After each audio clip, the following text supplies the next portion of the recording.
Hi అండి, welcome to శేఖరములు blogs. నేను మీ భార్గవి. ఎలా ఉన్నారండి? అందరూ బాగున్నారా? మేమందరము కూడా చాలా బాగున్నామండి. గురువారం రోజు ఉదయం నుంచి తీసిన వీడియో అండి. ఉదయాన్నే మా వారు 5:30 ఆ ప్రాంతంలో ఇంకా గుడికి అయితే బయలుదేరారు. అయితే మీలో చాలామంది మా వారు గేటుని కాలుతో తమ్ముతున్నారు అని చెప్పి నాకు కామెంట్లలో చెప్తూ ఉంటారు.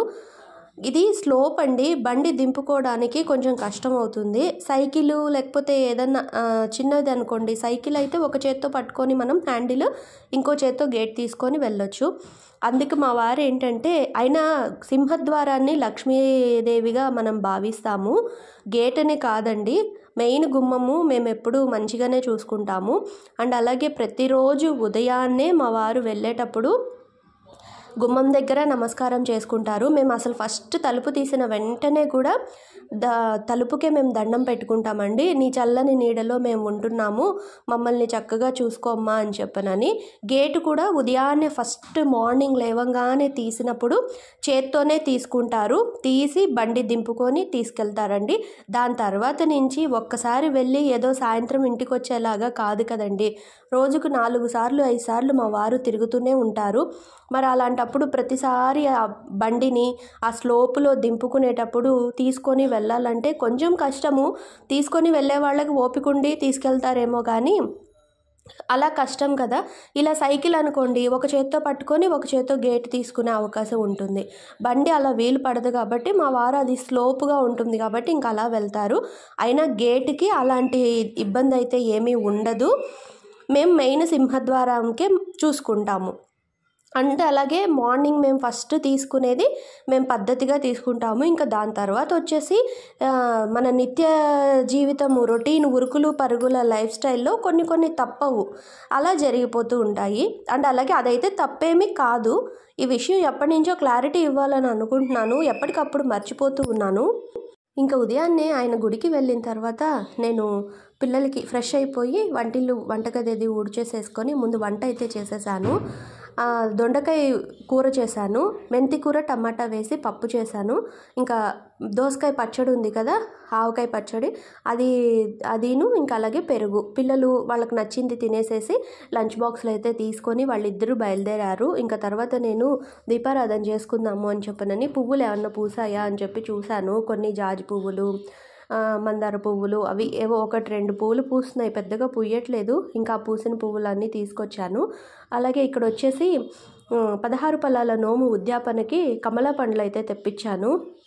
మాకు పళ్ళమ్మాయి తెలిసిన అమ్మాయి ఉంది, తనకు చెప్తే తను తెచ్చిపెట్టింది. మంచి పళ్ళు తెచ్చిపెట్టు జ్యోతి అని చెప్పి అడిగితే తీసుకొచ్చిందండి. చాలా బాగున్నాయి పళ్ళు, చాలా బాగా ఫ్రెష్గా ఉన్నాయి. మంచి చూసారు కదా పండు ఎంత బాగా నిగనిగలాడుతూ ఉందో, చాలా బాగున్నాయి. ఇంకా నేను వీటిల్లో 20 పళ్ళు తెమ్మన్నాను, 21గా తెచ్చిచ్చింది తను. 230 రూపీస్ ఏమో పడింది నాకు. 21 పళ్ళు ఉన్నాయి. ఇంకా అన్నీ నేను చెక్ చేసుకుంటున్నాను. అంటే మచ్చలు లేనివి, పుచ్చులున్నవి అట్లాంటివి ఇవ్వకూడదు. మనం ఎవ్వరికి ఏది ఇచ్చినా కూడా మనం మంచివే ఇవ్వాలి. పాడైపోయినవి, తమలపాకులు కూడా చిరిగిపోయినవి, చిల్లులు పడినవి అలాంటివి ఇవ్వకూడదు. పువ్వు కానీ, పండు కానీ, తమలపాకు కానీ ఏదైనా సరే మనం ఎవరికైనా ఇస్తే మంచివి ఇవ్వాలి. ఇంకా నేను ఇక్కడ నాకు 16 పళ్ళు ఇవ్వాల్సి ఉంటుంది. అదేవిధంగా 2 పళ్ళు నైవేద్యం పెట్టాల్సి ఉంటుంది. అంటే మొత్తం మీద 18 పళ్ళు కావాలి. అవి నేను చెక్ చేసుకుంటున్నాను. ఉన్న పళ్ళల్లో అన్నీ బాగున్నాయా లేదా చూసుకొని 18 పళ్ళు తీశాను. ఇంకా ఒక్క పండు కొంచెం మచ్చలుగా ఉందని చెప్పి ఇంకా అది తీసేసి ఓవరాల్గా 18 పళ్ళు అన్నీ ఒక బౌల్లోకి అయితే తీసి పెట్టుకున్నాను. ఇవాళ మణిద్వీప వర్ణన పూజకైతే పువ్వులు ఏమీ ఏర్పాటు చేసుకోలేదు. ఈ 16 పళ్ళాల నోము ఉద్యాపనకి ఏంటంటే పళ్ళు దొరికినప్పుడు చేసుకోవచ్చు. ఇది నేను ఈ సంవత్సరం అయితే పట్టలేదండి. నేను పట్టి 5 సంవత్సరాల పైనే అయ్యింది. అప్పుడు పట్టిన వెంటనే 2-3 రకాలు అయితే ఇచ్చేసాను. ఆ సంవత్సరంలో ఏమిచ్చాను అనేది ఆ బుక్లోనే వెనకాల రాసుకున్నాను నేను. ఎప్పుడైనా సరే మనం ఇలాంటివి ఏమన్నా స్పెషల్గా పూజలు కానీ నోములు కానీ చేసుకునేటప్పుడు ఏంటంటే అప్పటికప్పుడు వెంటనే ఉద్యాపన చేసేసుకునేవైనా సరే మనం నోట్ చేసుకోవడం మంచిది. ఎందుకంటే మళ్ళీ మనం మర్చిపోతాం. నిన్న ఏం భోజనం చేశామో ఇవాళ చెప్పమంటేనే ఒక 2-3 సెకండ్లు గ్యాప్ తీసుకొని చెప్తాం. ఏం కూర తిన్నావు, ఏం కూర వండావు అంటే. అలాంటిది మనం నెలల క్రితం, సంవత్సరాల క్రితం చేసిన పూజలు, నోములు సడన్‌గా ఏం చేసుకున్నావు అని అడిగితే గుర్తుండకపోవచ్చు కదా! అందుకు పుస్తకంలో మనం నోట్ చేసేసుకున్నామంటే ఇంక ఇబ్బందే ఉండదు. ఎప్పుడు డౌట్ వచ్చినా సరే ఒక్కసారి ఆ పేజీ తిరిగేసుకున్నామంటే మనకి తెలిసిపోతుంది మనం ఏం చేసుకున్నాము అని. నేను కూడా అదే విధంగా ఆ పుస్తకం వెనకాల రాసి పెట్టాను. ఏమేం పళ్ళు ఇచ్చేసాను, అలాగే ఏమేం చేసుకోవచ్చు మొత్తం పళ్ళు, అందులో ఇచ్చినవన్నీ టిక్ పెట్టుకుంటూ వచ్చాను. ఇంకా అలా ఈ విధంగా ఈరోజైతే కమలాలైతే తెచ్చుకున్నాను. ఇంకా మా వారు గ్రేప్స్ కూడా తీసుకొచ్చారు. కానీ అవి ఏంటంటే ఇంకా తెచ్చిన వెంటనే పిల్లలకి తెలియదు కదా, తినేశారు వాళ్ళు. సరే అందుకని ఈసారి మళ్ళీ తెప్పించి ఇవ్వచ్చులే అని చెప్పి ఇంకా అవి పక్కన పెట్టేశాను. గ్రేప్స్ అయితే ఇవ్వట్లేదు. అరటిపండు, జామ పండు, నిమ్మ పండు, పంపర పనాస, అలాగే బత్తాయి, ఈ కమలా పండు, బత్తాయి కూడా ఇస్తారనుకుంటాను. తర్వాత వచ్చేసి గుమ్మడి, కొబ్బరి బొండాలు, పనసకాయలు, దోసకాయలు, మన కూర దోసకాయలు, తర్వాత వచ్చేసి ఇలా అన్నీ ఉన్నాయండి. చాలా ఉన్నాయి లిస్ట్. ఇంకా నాకు తెలియకపోతే పెద్దవాళ్ళు ఉన్నారు కదా, ఎవరో ఒకళ్ళని అడుగుతూ ఉంటాను నేనేమన్నా మర్చిపోయినా నాకు తెలియకపోయినా. అయితే ఈ పళ్ళు నోము కథ చెప్తాను మీకు నేను. అండ్ అదేవిధంగా ఎలా చేసుకుంటారు అనేది కూడా చెప్తాను. అండ్ అలాగే నేను పట్టిన పూతాంబూలం, పండు తాంబూలం, దంపతి తాంబూలాల గురించి కూడా నాకు కొన్ని కామెంట్స్ వచ్చాయి. వాటికి కూడా అంటే డౌట్స్గా అడిగిన వాళ్ళకి కూడా ఈ వీడియోలో నేను రిప్లై అయితే ఇస్తాను. ఇక్కడ వచ్చేసి ఈ 18 పళ్ళని శుభ్రంగా ఫస్ట్ కడిగేసేసి తీసుకొచ్చి ప్రతి ఒక్క పండుకి కూడా పసుపు రాసి బొట్టు పెట్టుకోవాలి. పెట్టి ఈ విధంగా అయితే రెడీ చేసుకోవాలి. ఈ రెడీ చేసుకున్న పళ్ళన్నీ మనం పక్కన పెట్టేసుకొని ఏ పండు ఇచ్చినా సరే, ఎన్ని పళ్ళు అరేంజ్ చేసుకున్నా సరే, అంటే ఒకే రోజు 4-5 రకాలు కూడా అరేంజ్ చేసుకోవచ్చు. అది మన వీలుని బట్టి చూసుకోవాలండి. దొరికాయి అనుకోండి సీజనల్గా తెచ్చుకునే పళ్ళన్నీ మనం తెచ్చుకొని చేసుకోవచ్చు. అండ్ అలాగే ఉద్యాపన కూడా ఏంటంటే దీనికి 16 ఫలాల నోముకి 16 రకాల పండ్లను తెచ్చుకొని ఒకదాని తర్వాత ఒకటి ఒక్కొక్క ముత్తైదువుగా పంచిపెట్టాలండి. అంటే 16 రకాల పళ్ళను తెచ్చుకోవాలి. ఇచ్చిన ముత్తైదువుకే ఇంకొక రకం ఇవ్వకుండా అలా 16 మంది ముత్తైదువులను పిలుచుకోవాలి మనం. పిలిచి ఒక్కొక్కళ్ళకి ఇవ్వాలి. పూర్తి నోమంతా అంటే 16 రకాలు ఇచ్చేసిన తర్వాత భోజనాలు పెట్టుకోవాలి మనం ముత్తైదువులకి. ఆ 16 మంది ముత్తైదువులని పిలిచి భోజనం పెట్టుకొని తాంబూలాలు ఇచ్చుకోవాలి అని ఉంది ఉద్యాపన మాత్రం. అంతేనండి. చాలామంది ఏంటంటే బంగారు గుమ్మడికాయని ఇస్తారు అని చెప్పనని నేను కూడా విన్నాను. నిన్న నాకు కామెంట్లో కూడా అడిగారు. జ్యోతి గారు అనుకుంటాను, ఇలా నేను కూడా చేసుకున్నానండి, బంగారు గుమ్మడికాయ ఇవ్వాలి అని అంటున్నారు, నిజమేనా భార్గవి గారు అని చెప్పి నన్ను అడిగారు. నాకు పుస్తకంలో ఉద్యాపనలో మాత్రం అలా ఏమీ లేదండి. కాబట్టి నేను అలా ఏం చెయ్యను. నార్మల్గా గుమ్మడికాయ, కొబ్బరి బొండాలు ఇవన్నీ కూడా మనం ఏ విధంగా ఇచ్చుకుంటామో అన్నీ ఇచ్చేసేసుకొని దీంట్లో ఉద్యాపనలో అయితే అదే ఇచ్చారు. మనం జస్ట్ భోజనాలు పెట్టుకోవాలి అని ఇచ్చారు అంతే. ఇంకా భోజనాలు పెట్టుకొని మనం తాంబూలాలు ఇస్తే సరిపోతుంది 16 మందికి. నేనైతే ఇంకా అదే ఫాలో అవుతాను. తర్వాత ఇక్కడ వచ్చేసి ఇంకా అమ్మవారికి గౌరీదేవికి పూజ చేసుకోవాలి. ఎప్పుడు మనం ఏ పళ్ళు రెడీ చేసుకున్నా కూడా అప్పుడు ఆ రోజు ఉదయాన్నే చక్కగా ఇల్లు వాకిలి అంతా శుభ్రం చేసేసుకొని నిత్య దీపారాధన చేసుకొని గౌరీదేవి పూజ అయితే చేసుకోవాలి. పండగలప్పుడే, శుక్రవారం అప్పుడు మాత్రం ఇలాంటి నోములు, పూజలు చేసుకునేటప్పుడు మాత్రం ఖచ్చితంగా కాళ్ళకి పసుపు అయితే రాసుకోవాలండి. ఇది వరకటి రోజుల్లో పెద్దవాళ్ళు అయితే ప్రతిరోజు రాసుకునేవాళ్ళు. మన అమ్మలు, అమ్మమ్మలు ఉదయాన్నే లేచి స్నానం చేసేసి వచ్చి మొదట కాళ్ళకు పసుపు రాసుకొనే వాళ్ళు వంట చేసేవారు. అది శుభప్రదము, సౌభాగ్యము, లక్ష్మీప్రదము అని చెప్పి మన పెద్దవాళ్ళు ఎప్పటి నుంచో చెప్తున్నారు. కాలక్రమేణా ఏంటంటే మనం చిన్న ఫోన్ నుంచి స్మార్ట్ ఫోన్కి వచ్చినట్టుగా పరిస్థితులన్నీ మార్పులు రావడం వల్ల ఇప్పుడు అందరూ బిజీ షెడ్యూల్ అయిపోయి ఆడవాళ్ళు కూడా వర్కింగ్ ఉమెన్స్ అవ్వడం వల్ల కొన్ని కారణాల వల్ల చాలామంది ఈ పద్ధతిని అయితే మానేసేస్తున్నారు. కనీసం శుక్రవారం అన్నా సరే రాసుకోవాలి. లేదు పండగలప్పుడు మన ఇంట్లో ఏదైనా స్పెషల్గా పూజలు పెట్టుకున్నప్పుడు లేదా ఇలాంటి నోములు అవి చేసుకునేటప్పుడైనా ఖచ్చితంగా కాళ్ళకి పసుపు అయితే రాసుకోవాలండి. నేను కూడా ఇంకా కాళ్ళకి పసుపు రాసేసుకొని పూజ అయితే మొదలు పెట్టేసేసుకున్నాను. గౌరీదేవికి పూజ చేసేసుకొని 18 పళ్ళల్లో 16 పళ్ళు పక్కన పెట్టేసేసి 2 పళ్ళు గౌరీదేవికి నివేదన చేసి అప్పుడు ఒక ముత్తైదువుకి ఈ తాంబూలం అయితే ఇవ్వాల్సి ఉంటుంది. 16 ఫలాల నోము గురించి అయితే చెప్పాను. అండ్ అదేవిధంగా నాకు ఒక కామెంట్ వచ్చింది పూజ గురించి. అంటే నేను అన్నీ ఒకసారి చెప్పలేను కాబట్టి కొన్నిగా చెప్తూ వస్తాను మీకు. నాకు తెలిసిన విషయాల వరకే సుమ. అవి మీకు నచ్చితే ఫాలో అవ్వండి, లేకపోతే లేదు.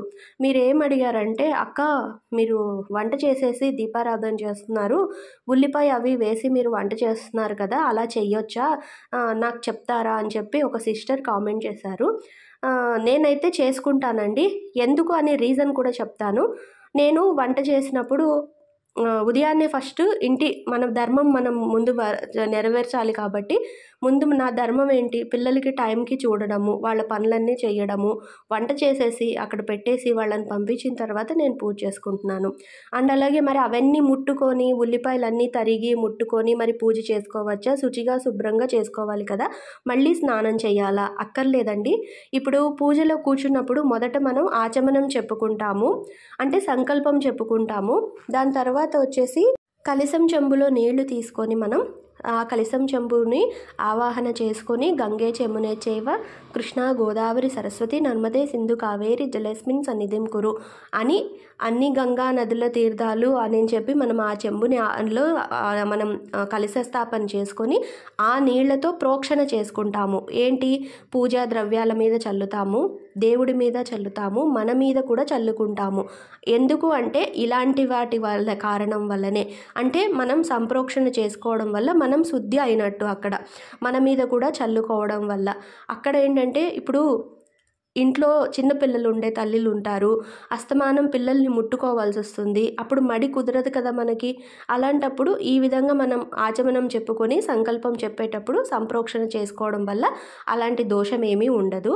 అండ్ అదేవిధంగా మన ఇంట్లో మన పెద్దవాళ్ళు మొదటి నుంచి మనకి ఏం చెబుతూ వచ్చారు, పెద్ద పెద్ద విగ్రహాలు పెట్టుకోవద్దు, చిన్నవే పెట్టుకోండి, మన బొటనవేలు సైజ్ అంత వాటినే పెట్టుకోండి అని చెప్తారు. ఎందుకు అంటే ఇలాంటి కారణాల వల్లేనండి.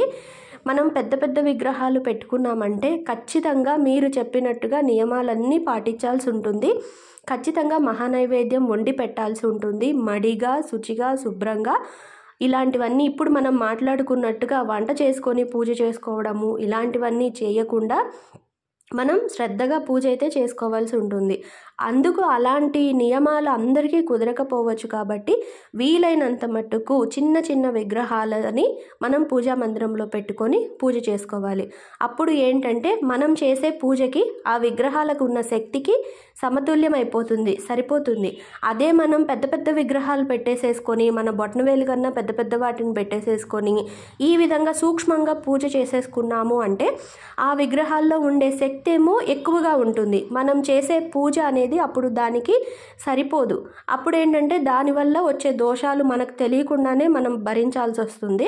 ఇంకా ఫోటో అనుకోండి, బెంగే లేదు, బాధే లేదు. మనం పూజ చేసుకున్న ఆ నిమిషం మనం చక్కగా అమ్మవారు కానీ స్వామివారు కానీ ఆవాహన చెప్పుకుంటాము, పూజ చేస్తాము, తర్వాత యథాస్థానం ప్రవేశయామి అని చెప్పేస్తాం. దానివల్ల ఇబ్బందే లేదు అసలు మనకి.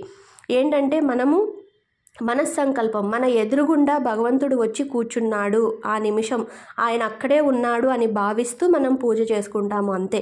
అందుకు మనం తీసుకునే విగ్రహాల సైజును బట్టి కూడా మన నియమనిష్టలు అనేవి ఆధారపడి ఉంటాయండి.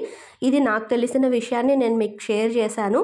మీరు గమనించి ఉంటే మాత్రం నా పూజా మందిరంలో సింపుల్గా ఉండే ఫొటోసే ఉంటాయి. మెయిన్ ఏవైతే పెట్టుకోవాలో అవే పెట్టుకున్నాను. విగ్రహాలు మాత్రం అసలు చాలా తక్కువ అండి, ఏమీ ఉండవు. నాకు లక్ష్మీనారాయణుల విగ్రహం ఉంటుంది, అండ్ అలాగే శివలింగం ఉంటుంది, కృష్ణుడు ఉంటాడు, అంతే. ఈ 4 విగ్రహాలే ఉంటాయి మా ఇంట్లో. ఇంకా అంతకు మించి అవి కూడా చాలా చిన్న పరిమాణంలో ఉన్నవే ఉన్నాయి. అంతకు మించి నేను ఎక్కువగాను పెట్టుకోలేదు. ఎక్కువగా నియమాలు పాటించాల్సి వస్తుంది అని కూడా అలా చేసుకోవట్లేదు నేను. అది విషయం అండి. మీరు మీ పూజా మందిరంలో మీరు పెట్టుకున్న దేవుడిని బట్టి మీరు డిసైడ్ చేసుకోండి. చాలా వరకు ఇదే బెస్ట్ అండి. మనకేంటంటే మనం ఇంట్లో పనులు చేసుకుంటూ ఇంట్లో వాళ్ళని చూసుకుంటూ నిత్య దీపారాధన చేసుకుంటాము. కొంతమంది ఏంటంటే పెద్దవి పెట్టేసేసుకొని 1 రోజు చేస్తారు, 2 రోజులు చేస్తారండి. తర్వాత కంటిన్యూ ఆ మడి ఆచారాలు ఆ పద్ధతి చేయలేక మానేస్తారు.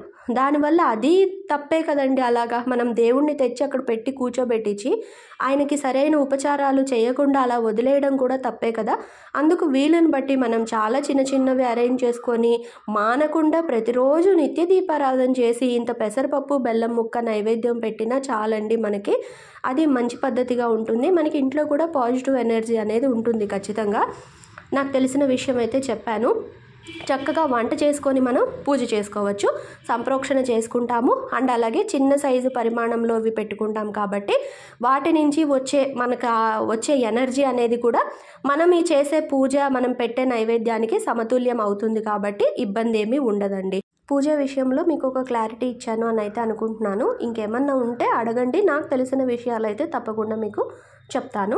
ఇంకా నేనైతే గౌరీదేవి పూజ చేసేసుకొని 2 పళ్ళు నైవేద్యం పెట్టేసి ఆల్రెడీ పెసరపప్పు నానబెట్టి పెట్టాను, అది బెల్లం ముక్క మంచినీళ్ళు పెట్టేసి తాంబూలం కూడా పెట్టి నిత్య దీపారాధన అయితే పూర్తి చేసేసుకున్నానండి. తర్వాత తాంబూలం పండు తాంబూలం విషయానికి వస్తే చాలామంది దంపతి తాంబూలం విషయానికి వస్తే దాని గురించి కూడా డౌట్లు అడిగారు. పువ్వు తాంబూలం విషయానికి వస్తే అండి 365 రోజులు అంటే ఈ రథసప్తమి నుంచి వచ్చే రథసప్తమి వరకు కూడా ప్రతిరోజు ఒక ముత్తైదువుకి తమలపాకులు, వక్క, పువ్వులు పెట్టి బొట్టు పెట్టి కాళ్ళకి పసుపు రాసి ఆ తాంబూలం అనేది ఆవిడకి ఇచ్చి ఆశీర్వాదం అయితే తీసుకోవాలి. ఈ విధంగా 1 ఇయర్ చేయాలి.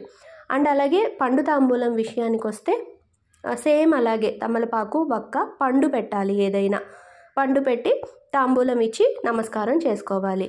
ఈ రెండిటికి ఉద్యాపన ఏంటంటే పువ్వు తాంబూలానికేమో ఒక పళ్ళెం నిండా నీళ్లు పోసి అందులో ఒక చిన్న బంగారు పువ్వును వేసి ఒక ముత్తైదువుకి మనకి శక్తి ఉంటే చీర జాకెట్టు పెట్టొచ్చు, లేదంటే బ్లౌజ్ పీస్ పెట్టి ఆ బంగారు పువ్వు నీళ్ళల్లో వేసిన పళ్ళెముతో సహా ఆ ముత్తైదువుకి ఇచ్చి పార్వతీదేవి స్వరూపంగా భావించి ఆశీర్వాదం అయితే తీసుకోవాల్సి ఉంటుంది.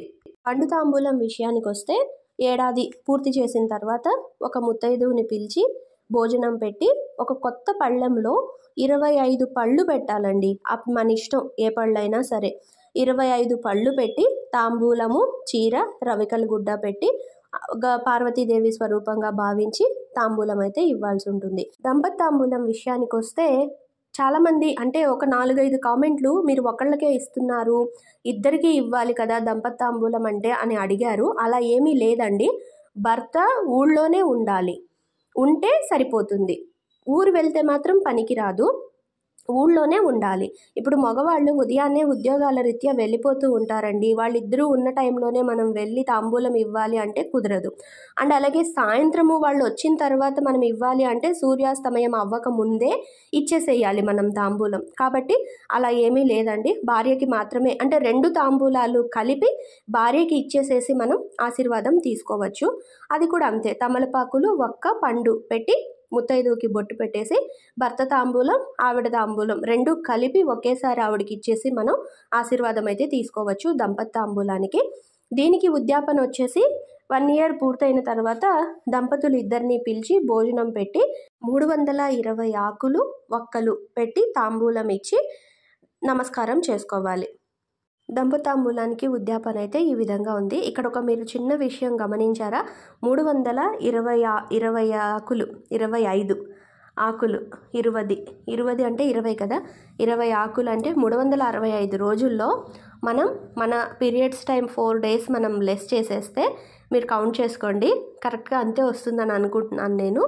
చూసారా ఎంత బాగా పెట్టారో, చాలా బాగా అనిపించిందండి. ఈ విధంగా ఒక 1 ఇయర్ పాటు మనం తాంబూలాలు అయితే ఇచ్చుకోవచ్చు. 16 పలాల నోము కథ ఏముంటుందో తెలుసా అండి? ఒక రాజుగారి భార్య, మంత్రి గారి భార్య ఇద్దరు కూడా నోము చేసుకొని పిల్లలు కావాలి అని చెప్పి సంకల్పంతో నోము చేసుకుంటారు. రాజుగారి భార్యకేమో కుంటివాళ్ళు, గురుడ్డివాళ్ళు, ఈ విధంగా అంగవైకల్యం ఉన్న పిల్లలు పుడతారిట. మంత్రి గారి భార్యకేమో చక్కగా అందంగా ఉన్న పిల్లలు పుడతారిట. అయితే రాజుగారి భార్య వెంటనే మంత్రి గారి భార్యను పిలిచి అడుగుతుందిట, నేను చేశాను కదా, నాకేమో ఇలా ఎందుకు పుట్టారు, నీకేమో అలా ఎందుకు పుట్టారు, ఎక్కడ లోపం జరిగింది అని చెప్పి రాణిగారు అడిగితే అప్పుడు మంత్రి గారి భార్య చెప్తుందిట, మహారాణి మీరు మనం ఇవ్వాల్సిన పళ్ళని ఒకే రోజు ఎక్కువ మొత్తంలో తెప్పించి మీరు పంచిపెట్టడం జరిగింది. అందులో కొన్ని పళ్ళు పుచ్చిపోయినవి, కొన్ని పాడైపోయినవి ఇలా ఉన్నాయి, వంకర టింకరగా ఉన్నవి, ఇలా ఉన్న పళ్ళని ఇవ్వడం వల్ల ఇలా జరిగింది అని చెప్పి చెప్తుందిట. అప్పుడు రాణిగారు మరి దీనికి నేనేం చెయ్యాలి, ఈ దోషం ఎలా పోవాలి అని అంటే బాధపడకండి, అమ్మవారిని మళ్ళీ మనం ప్రార్థించి అమ్మవారినే శరణు వేడుకుందాము, ఆవిడే మన సమస్యని తీరుస్తారు అని చెప్పి మళ్ళీ రాజుగారి భార్యతోటి క్షమాపణ చెప్పించి నోము మళ్ళీ చేపిస్తారటండి. అప్పుడు రాజుగారి పిల్లలు చక్కగా అందంగా ఉన్న పిల్లలు పుడతారు అని చెప్పి కథ అయితే ఉంటుంది. నేను మీకు సూక్ష్మంగా చెప్పాను. పూర్తిగా ఏదైనా పొరపాటుగా పదం పలకడంలో ఏదైనా తప్పు ఉంటే మాత్రం ఏమనుకోవద్దు, అర్థం చేసుకోండి. ఈ విధంగా మళ్ళీ మంచి పిల్లలు పుడతారు అని చెప్పనని కథ అయితే ఉంటుంది. అందుకు మనం ఏంటంటే ఈ నోము వల్ల మనం తెలుసుకునేది ఏంటంటే అండి, నేను ఇంతకుముందు ఒక షార్ట్ వీడియోలో కూడా చెప్పాను, మనం ఎవరికైనా ఏదైనా ఇచ్చినా కూడా అండి, అది బట్ట కావచ్చు, తిండి కావచ్చు, వస్తువు కావచ్చు, ఏదైనా సరే మనం మంచివి ఇవ్వాలి. ఏదో ఇస్తున్నాం కదా అని చెప్పి పాడైపోయినవి, లేకపోతే మనకు అవసరం లేదులే పోనీలే ఇచ్చి పడేస్తే పోతుంది అని అనుకునే విధంగా అట్లా ఇవ్వకూడదు. మనం ఎవరికి ఏది ఇచ్చినా కూడా మంచివి ఇవ్వాలి. అది పండు కానీ పువ్వు కానీ. తమలపాకులు కూడా మనము తాంబూలం పెట్టి ఇచ్చేటప్పుడు చాలామంది అలాగే పెట్టి ఇచ్చేస్తూ ఉంటారు. వాటిని తుడవాలండి, తడిబట్టతో తుడవాలి. తమలపాకులు తుడిచి పెట్టాలి. తర్వాత వచ్చేసి వంకర టింకరగా ఉన్నవి తమలపాకులు కొన్ని చిల్లు పడిపోయి ఉంటాయి, లేదా చిరిగిపోయి ఉంటాయి, అలాంటివి. అదేవిధంగా పళ్ళు కూడా మళ్ళీ మచ్చలున్నవి, కొంచెం మెత్తబడిపోయి పాడైపోయేటట్టుగా ఉన్నవి, ఇలాంటివి ఈ విధంగా చేయకూడదు. ఇలాంటివి చేయకూడదని మనకు తెలియడానికే అప్పట్లో పెద్దవాళ్ళు ఈ విధంగా నోములు అని పెట్టారు. అండ్ అదేవిధంగా ముత్తైదువుకి మనం పిలిచి నిత్యము మన ఇంట్లో అలా పసుపు రాసి పొట్టు పెట్టి మనం కూడా పసుపు రాసుకొని కళకళలాడుతూ మన ఇల్లు ఉందంటే నిత్య కళ్యాణం పచ్చతోరణం లాగా ఇంట్లో ఎప్పుడూ సంతోషంగా ఉంటాము అనే వాటికే ఈ నోములన్నీ కూడాను. ఒక 1 year పాటు మనం ఇది చేసామంటే మనకు అలవాటు అయిపోతుంది. చూడండి, ఒక పని ఏదైనా మనం రెగ్యులర్గా చేస్తూ వచ్చామంటే ఒకే పనిని, దాని తర్వాత మనం దానికి అడిక్ట్ అయిపోయి డెఫినెట్గా ఖచ్చితంగా రోజు చేసుకోవాలి అని అనిపిస్తూ ఉంటుంది. అందుకే ఇలా పెట్టారు అని చెప్పి నేనైతే అనుకుంటూ ఉంటాను. కానీ ఇలా చేస్తూ ఉంటే మాత్రం చాలా హ్యాపీగా అనిపిస్తుందండి. ఇంట్లో కూడా ఎప్పుడు చక్కగా పువ్వులు, పసుపులు, కుంకాలు ఇలా కళకళలాడుతూ ఉంటుంది ఇల్లు కూడాను. నాకైతే అదే అనిపించింది. ఈ 1 year అలవాటైపోయి తర్వాత కూడా చక్కగా ఇలాగే ఉండేలాగా ఉంటే బాగుండు అని కూడా అనిపిస్తూ ఉంటుంది. భగవంతుడు ఆ ఓపికనివ్వాలే కానీ ఇలాంటి నోములు ఇంకా నేను చేసుకోవాలి అని మీరందరూ కూడా మీలో పెద్దవాళ్ళు ఉంటే ఆశీర్వదించండి, చిన్నవాళ్ళు ఉంటే విష్ చేయండి. ఇంకా నేనైతే మధ్యాహ్నం నోము పూర్తి చేసేసుకున్న తర్వాత బయటికి వెళ్ళి వచ్చేసాను. వచ్చి భోజనం చేసేసి ఇంకా రేపు శుక్రవారం కదా, గదులన్నీ కూడా మాప్ పెట్టేసి ముగ్గులు అయితే వేసేసానండి. ఈరోజు వీడియో అయితే ఇదేనండి. రేపు మళ్ళీ ఇంకో వీడియోతో మీ ముందుకు వస్తాను.